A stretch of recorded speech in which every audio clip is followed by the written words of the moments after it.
Hello दोस्तों, दीपेंद्र गोयल ने जोमेटो की पेरेंट कंपनी एटर्नल के सीईओ के पद से रेजिग्नेशन दे दिया है और अब इस पावर हाउस ग्रुप की कमान संभालेंगे ब्लिंकिट के को-फाउंडर अलबिंदर धिंसा। 1 फरवरी से अलबिंदर इस नए रोल को ऑफिशियली ज्वाइन करेंगे। ये बदलाव सिर्फ एक डेजिग्नेशन का नहीं है, बल्कि ये दिखाता है कि कैसे क्विक कॉमर्स अब इंडिया की डिजिटल इकोनॉमी का एक बड़ा पिलर, एक बड़ा हिस्सा बन चुका है। आज के इस वीडियो में हम अलबिंदर धिंसा की इंटरेस्टिंग जर्नी और उनके नए रोल के बारे में विस्तार से बात करेंगे। पटियाला से लेकर आईआईटी दिल्ली तक और फिर कोलंबिया बिजनेस स्कूल तक अलबिंदर ने टेक्नोलॉजी और लॉजिस्टिक्स की दुनिया में अपनी एक अलग ही पहचान बनाई है। चलिए जानते हैं उनकी पूरी कहानी। दोस्तों, अलबिंदर धिंसा का जन्म पंजाब के पटियाला में हुआ था। उनका एजुकेशनल बैकग्राउंड काफी इंप्रेसिव है। उन्होंने इंडिया के टॉप इंस्टीट्यूट आईआईटी दिल्ली से इंजीनियरिंग की, जिसके बाद उन्होंने यूएसए के कोलंबिया बिजनेस स्कूल से एमबीए किया। उनका करियर हमेशा से टेक्नोलॉजी और सप्लाई चेन के इर्द गिर्द रहा है। स्टार्टअप दुनिया में आने से पहले उनके पास डीप ऑपरेशनल एक्सपीरियंस था। अलबिंदर को एक लो प्रोफाइल लेकिन हाई इम्पैक्ट लीडर माना जाता है। उनका काम नेचर और डेटा ड्रिवन अप्रोच ही उनकी सबसे बड़ी ताकत है।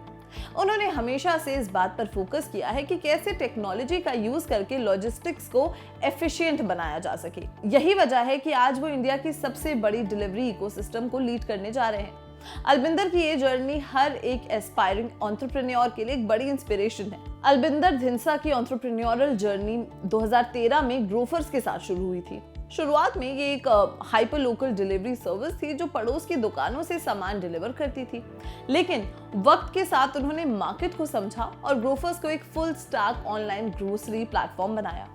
2021 में उन्होंने एक बड़ा रिस्क लिया और ग्रोफर्स को ब्लिंकिट के रूप में रीब्रांड किया।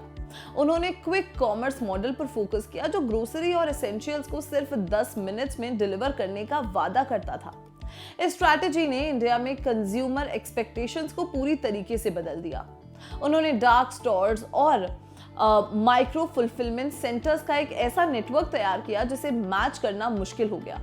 आज ब्लिंकिट सिर्फ एक ऐप नहीं बल्कि हर घर की जरूरत बन चुका है और इसका पूरा क्रेडिट अलबिंदर के विजन को जाता है।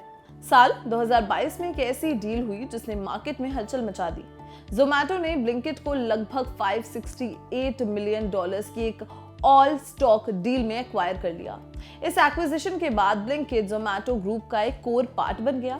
अलबिंदर धिंसा ने एक्विजिशन के बाद भी ब्लिंकिट को लीड करना जारी रखा और इससे ग्रुप का सबसे वैल्यूएबल वर्टिकल बना दिया। हालांकि दीपेंद्र गोयल ने एक बार बताया था कि इंटीग्रेशन के शुरुआती साल काफी चैलेंजिंग थे और उन्होंने कई बार अलबिंदर को स्टेप डाउन करने के बारे में भी सोचा था, लेकिन अलबिंदर ने अपने काम से ये प्रूव कर दिया कि उनका लीडरशिप स्टाइल इस कॉम्प्लेक्स बिजनेस के लिए बिल्कुल परफेक्ट है। आज ब्लिंकिट की ग्रोथ जोमेटो के कोर फूड डिलीवरी बिजनेस को टक्कर दे रही है, जो अलबिंदर की एग्जीक्यूशन पावर का सबसे बड़ा सबूत है। अब बात करते हैं अलबिंदर के नए रोल की। एटर्नल कोई साधारण कंपनी नहीं है, बल्कि ये जोमेटो की पेरेंट एंटिटी है जिसके अंदर Blinkit, Zomato, food delivery, Hyperpure और कई अन्य वेंचर्स आते हैं। सीईओ के रूप में अलबिंदर अब सिर्फ ब्लिंकिट नहीं बल्कि इन सभी बिजनेसेस की स्ट्रैटेजी और ऑपरेशन को सुपरवाइज करेंगे। उनका फोकस ऑपरेशनल एफिशिएंसी और नेटवर्क स्केल पर होगा। दीपेंद्र गोयल ने जब रेजिग्नेशन दिया तो उन्होंने अलबिंदर पर पूरा भरोसा जताया। इस लीडरशिप शिफ्ट का मतलब है कि जोमेटो ग्रुप अब क्विक कॉमर्स और हाइपर लोकल लॉजिस्टिक्स को अपने फ्यूचर ग्रोथ का सबसे बड़ा ड्राइवर मानता है। अलबिंदर का डीप एक्सपीरियंस रैपिड डिलीवरी और टेक्नोलॉजी एम्प्लॉयमेंट में इस पूरे ग्रुप को एक नई दिशा देगा, जहां स्पीड और स्केल ही सबसे बड़े डिफरेंशिएटर्स होंगे। अलबिंदर धिंसा की पर्सनल लाइफ भी स्टार्टअप वर्ल्ड से गहरा रिश्ता रखती है।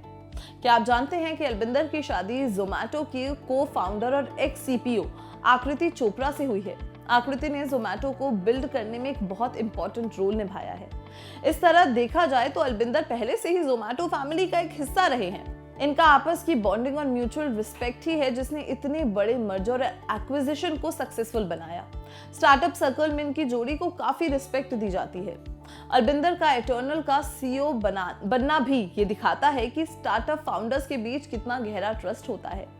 ये एक ऐसी पार्टनरशिप है जहां विजन और एग्जीक्यूशन दोनों साथ मिलकर काम करते हैं। इनकी स्टोरी बताती है कि कैसे प्रोफेशनल और पर्सनल लाइफ का बैलेंस एक बड़ा सा एम्पायर खड़ा कर। तो दोस्तों, अलबिंदर धिंसा का सीईओ बनना इंडियन टेक इकोसिस्टम के लिए एक ऐतिहासिक मोड़ है। ये दिखाता है कि कैसे एक फाउंडर ने फेल होने के डर से ऊपर उठकर एक नया सेक्टर यानी कि क्विक कॉमर्स क्रिएट किया और आज वो देश की सबसे बड़ी डिलीवरी कंपनी को लीड कर रहा है। अलबिंदर की लीडरशिप में हम जोमेटो और ब्लिंकिट में और भी नए इनोवेशंस देख सकते हैं। क्या 10 मिनट डिलीवरी अब हर सेक्टर में आएगी?